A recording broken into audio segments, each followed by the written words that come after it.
এর আগে বেতুলে মোড়ে একটা অ্যাক্সিডেন্ট হয়েছিল, এটা তো আপনারা জানেন যে একটা মোটরসাইকেল আর একটা ভ্যানের যারা অ্যাক্সিডেন্ট হয়েছিল তাদের অবস্থাটা কিন্তু দর্শক আপনারা জানেন না, সেটা আজকে জানানোর জন্য আপনাদের আসতেছি। দর্শক, একটা ফ্যামিলি পুরোটা অচল হয়ে গেছে।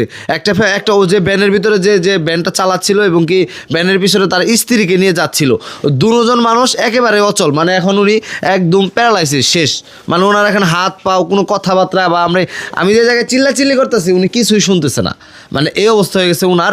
আর ওনার যে স্বামী যে ওই ভ্যানে ছিল, আর ওই ওনার অবস্থা এতটা খারাপ, এখন বর্তমানে হসপিটালে ভর্তি। আর এখানে যাদের দেখছেন তারা হচ্ছে গ্রামের মানুষ বা তার ভাগিনা, মনে হয় আপনার ভাগিনা লাগে, ভাগ্নি। তো এই ঘটনাটা কিভাবে ঘটে একটু আমাদের দর্শকরা জানেন, তারপর আপনি নতুন করে বলেন।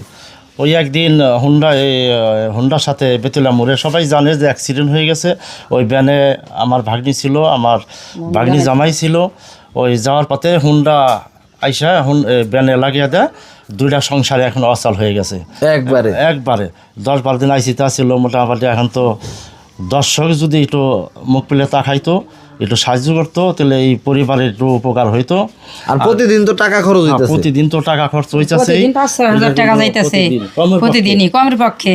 আমার ভাগ্নি জামাই কল্যাণ মালিক হাসপাতালে ভর্তি আছে, সে বাড়িতে আনা হয়েছে, খরচপাতি নাই কারণে, কিন্তু হাসপাতালে রাখতে হলে প্রতিদিন 8,000-7,000 টাকা বিল আসে।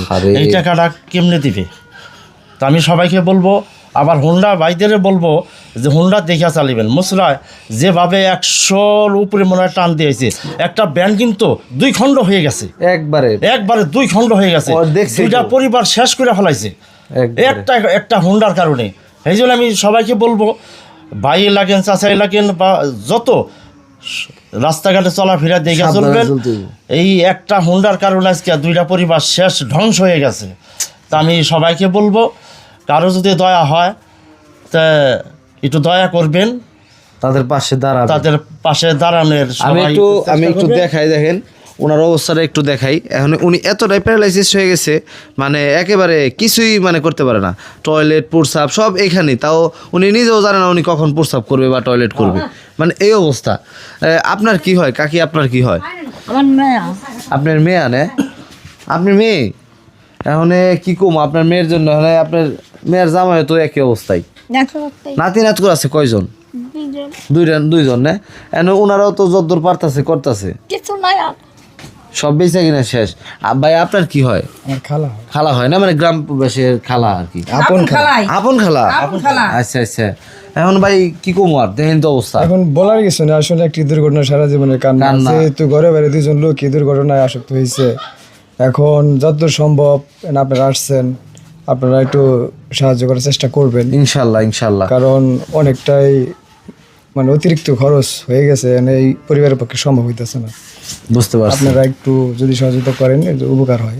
আচ্ছা দর্শক, আমি একটু বলে রাখি যে আসলে আমরা যারাই বাইক চালাই একটু সাবধানে চালাবো। দেখেন একটা দুর্ঘটনা সারা জীবনের কান্না হয়ে গেছে, আর এখন কি করার সবই তো উপর আল্লাহ লিখে রাখছে। 10-এর লাঠি 1-এর বোঝা। দর্শক, এই বোঝাটা আপনারা যদি 10 জন মিলে ধরেন, ইনশাল্লাহ এই বোঝাটা কিন্তু উঠে যাবে। তো আপনারা যে যা পারেন, 10 টাকা, 20 টাকা, 50 টাকা, 100 টাকা, 500 টাকা, যে যা পারেন ভাই, এই পরিবারের পাশে এসে দাঁড়ান। পরিবারটা আজকে একদম অবস্থা খারাপ ভাই, দেওয়ালে পিঠ ঠেকে গেছে অবস্থা, মানে আমি আপনার সামনাসামনি না আসলে হয়তো বুঝতে পারবেন না। যাই হোক, আমি ওনাদের বিকাশ নাম্বারটা দিয়ে দিচ্ছি। আমার ভাগ্নি জামাইরও মনে হয় যে পাও কার্টুন রাখবো, সে জীবনেও দাঁড়াইতে পারবে না। যদি কারো দয়া হয় আমাদের পাশে এসে দাঁড়াবে, আমার অনুরোধ। আচ্ছা, এই গ্রামের নামটা কি আপনাদের বাড়ির? মিতরা, মানিকগঞ্জ। গ্রামের নাম হচ্ছে আয়রমারা, মিতরা, মানিকগঞ্জ জেলা। তো অবশ্যই দর্শক ভিডিওটুকু অন্তত শেয়ার করবেন, যদি টাকা পয়সা নাও দেন তাহলে শেয়ার করবেন, যেন আপনার একটা শেয়ারের কারণে এমন মানুষের কাছে যা পৌঁছায় যিনি টাকা পাঠাবেন। দর্শক, ওইটার সবও কিন্তু আপনারা পাবেন। অবশ্যই ভিডিওটুকু শেয়ার করবেন, আর যতটুকু সম্ভব তাদের পাশে এসে দাঁড়াবেন। দর্শক, আজকের ভিডিওটুকু পর্যন্তই। আমরা সবসময় এরকম অসহায় বা মানুষের পাশে দাঁড়াতে চাই। অবশ্যই আমাদের পেজটি ফলো দিয়ে পাশে থাকবেন। আসসালামু আলাইকুম।